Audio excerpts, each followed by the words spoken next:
It looks that the Harrow Association of Disabled People have two distinct functions. One is to create an environment where disabled people's different but equally important needs are understood and met. And the second is to empower and enable disabled people to enjoy their life. How do you do this? I think you've summed HAD up very, very concisely. I think HAD provides really good services on the one hand to support people to remain independent, to support people to access work, to support people to live strong and full lives. And then on the other hand, it supports disabled people to try and influence decision makers, to try and influence what happens in society. Yes. I from my own point of view, had started 40 years ago as a charity by disabled people for disabled people, and it's largely still run by disabled people. I'm one of the trustees, and I'm disabled. Nigel's our chief exec, and he's disabled.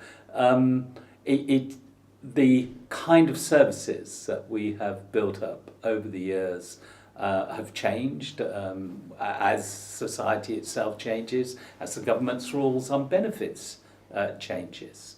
But HAD tries to respond to these changes because it's right in the middle of the lives of many disabled people who are involved with the charity. Yes, I think challenges in achieving these objectives and the good work which you do, there could be challenges which are due to the local situation, like funding, like lack of resources, even in some cases perhaps lack of help. And on the national level, it is a sort of concern in the areas like the processes for employment support allowance and personal independent payment. Yeah. Now, having national and local pressures, how do you meet these challenges? I think the first thing to say is that disabled people have borne the brunt of austerity since 2010. They have been systematically on the receiving end of government cuts. And I think what that's done is it's left many disabled people in poverty, many disabled people in difficult places. What HAD tries to do is to support people to carry on living their lives, to maximise their incomes, to access work in many cases, and we have services that help people into employment. But I think at the end of the day, disabled people are facing such a range of changes from central government that it's constant.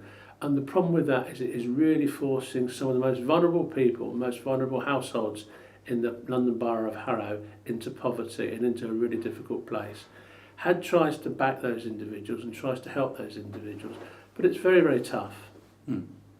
I think probably the best example of this that I can think of is our welfare benefits group, which has been going for best part of 40 years. It works with people who are applying for benefits. Benefits changes recently. For example, the personal independence payments, the assessment for it has been outsourced to a company. An individual who is disabled that feels that they want to make themselves available to this benefit has to ring up the Department of Work and Pensions, answer a few questions, and then get a 40-page application form. If that fails, they go through a process of appeal. If that fails, they can go to a tribunal. All very complicated, particularly if you're elderly, you haven't quite got the mobility you had, you're stuck at home. Got learning disability, struggle to read. So we provide a casework service where people work with the individuals and go through. And for example, the system is so bad that when people are turned down by the initial system, go through appeal and are turned down in appeal, we get 90% of those cases reversed on the tribunal. Yeah. It is very difficult to think of private individuals without any help going through this very complex system to get money that they need to live. We had about 1,000 clients last year on the welfare benefits. We raised probably about 1.4 million, I think it is, in benefits for these people, which is money which will be spent locally in Harrow. And without it, people would become more dependent on welfare services. They probably have difficulty paying the rent. And by the way, just as an aside, to make life even more interesting for us, traditionally this service had been funded by Harrow Council and one or two other sources. All that funding went in April.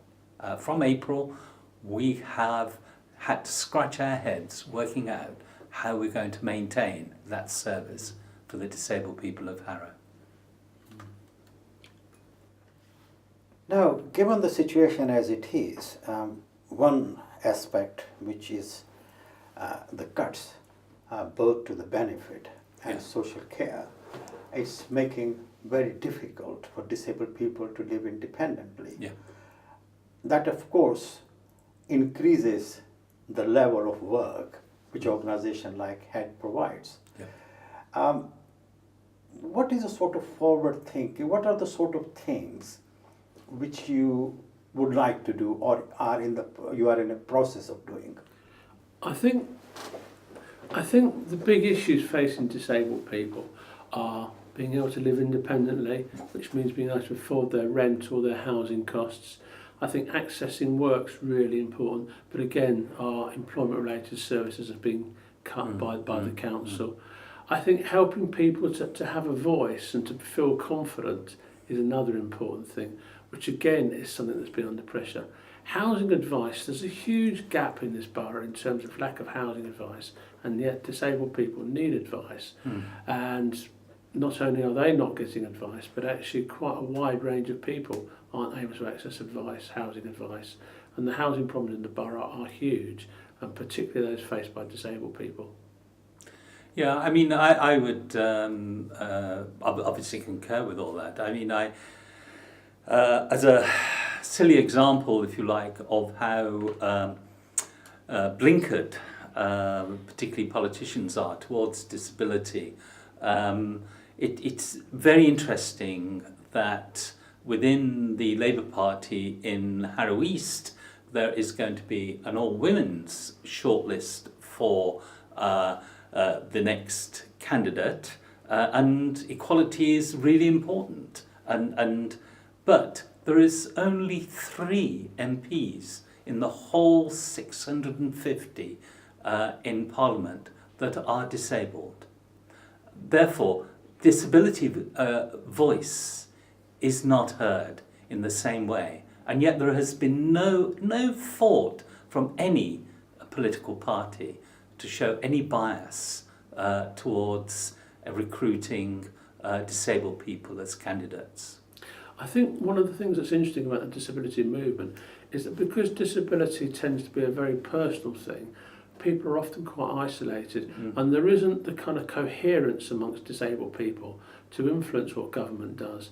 So basically, the disability movement is not as influential as other movements are, and what that means is that governments have been able to get away with ignoring disabled people, or in the case of the current government, systematically attacking the income of disabled people. I think disabled people need a bigger voice. HAD aims to give people a bigger voice, but we need to be more influential nationally. We need all disabled people in the country to start coming together and working together to influence government so that government policies change and change quite dramatically.